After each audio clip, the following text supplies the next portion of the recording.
Hi, this is Hutch. It's been a few weeks since PokemonGO was released in Japan, and it's still a center of attention.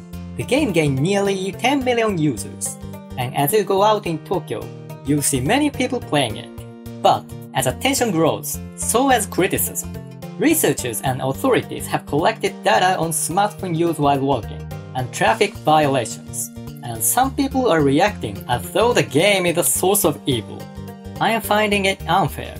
People are making this game a scapegoat for problems that has already existed for years. And my view is that video games are still a weak culture, which people think deserve cursory treatment. Let's look into the details. Some news have been told as if saying PokemonGO is making troubles. A team of Tsukuba University made an annual research on smartphone while walking on July 23rd, the next day of the game launch in Japan. The team found out the percentage of people using phones while walking was over 24%, almost 3 times as high as the data from the previous year. A national police agency reported their research too. Over 12 days from July 22nd to August 2nd, they have filed 727 traffic violations, where the violators played PokemonGO on the wheel. Based on data like this, people are reacting adversely on the game. Again, you just can't call it the source of evil. I argue that problems have existed for years, and it's not of PokemonGO players, but all smartphone users. As for smartphone use while walking, it doesn't necessarily mean that the game actually increased the number. Mobile Marketing Data Lab's report on smartphone while walking in 2015 showed that average rate of people in all ages who always do is 8.7%. and sometimes do is 23.6%. Young adult population, people of 20 to 29 years old, showed significantly higher numbers, 23.2% always, and 30.4% sometimes.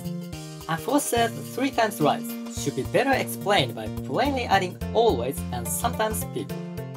At least we haven't gotten any evidence that this pre-existing percentage shifted in any way. I argue that PokemonGO is making things obvious rather than causing actual problems. As for traffic violation, again, it's not a sufficient sport to blame the game. In 2014, total 1.1 million traffic violations by the use of phones were reported. According to National Police Agency's report, it is estimated about 20,000 traffic violations due to PokemonGO will be expected. This should account for about 2% of the total number. It's not gonna be a negligible portion. Can you say PokemonGO is harmful? No, not until comparison is made.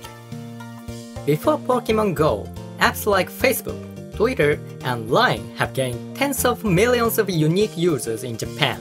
You can't ignore those who use web browser or email either. How much of these apps account for the total number of traffic violations? Unfortunately, there's no detailed study. But is it possible PokemonGO alone is that problematic? So, at this point, it's not fair to accuse PokemonGO of causing traffic problems, not until we see how other apps are doing. In fact, similar case occurred in food industry in Japan, where something relatively new was blamed for a larger problem.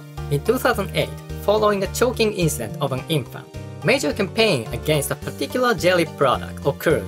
Producing company once stopped its production, and later added warning statements such as "Don't eat it frozen" or "Infant and older people must be careful" on the label, so that people will be more aware of the risks. However, people had a lot more to consider. Let's see data collected from Emergency and Critical Care Center. Over a year from 2006, the data showed the number of food-related choking incidents and its causes. Of 371 cases where causes are clear, major causes included mochi, 91 cases, bread, 43 cases, rice, 28 cases. Jelly products accounted for only 3 cases. Furthermore, it showed that a wide range of their causes, including meat, fish, fruits, and candy. Obviously, we can't see it a problem of one particular product, because most of the cases, victims were older people over 65 years old, and infants below 4 years old. It requires a comprehensive commitment. It should include raising awareness that any food can be a cause of a choking incident, and that infants and older people need to be more careful because they are typically weak in ability to swallow. Also, presenting a way to prepare meals that are safe for those people should help. After all, blaming one thing would solve nothing, but still people stuck to something new and weak to make a good scapegoat. Same thing on PokemonGO. I can't help saying, gaming is still weak culture in Japan. It's a sad thing that gaming is still at a vulnerable position in Japan with all the leading companies of the industry. What could change it? I'm hoping VR and AR games help. Long-lasting criticism on gaming is that it's separating people from real world. Because games are self-sustained totally inside the world of a game, they say people care less about their life. But see PokemonGO. You can go out, walk around, see Pokemons jumping around your neighborhood, find interesting places, and most importantly, you can meet others. Gaming can now change how we interact with things in real life. Gaming can now change how we view things around us, turning them into something new. Gaming can make a better lifestyle by enhancing our awareness on our daily lives.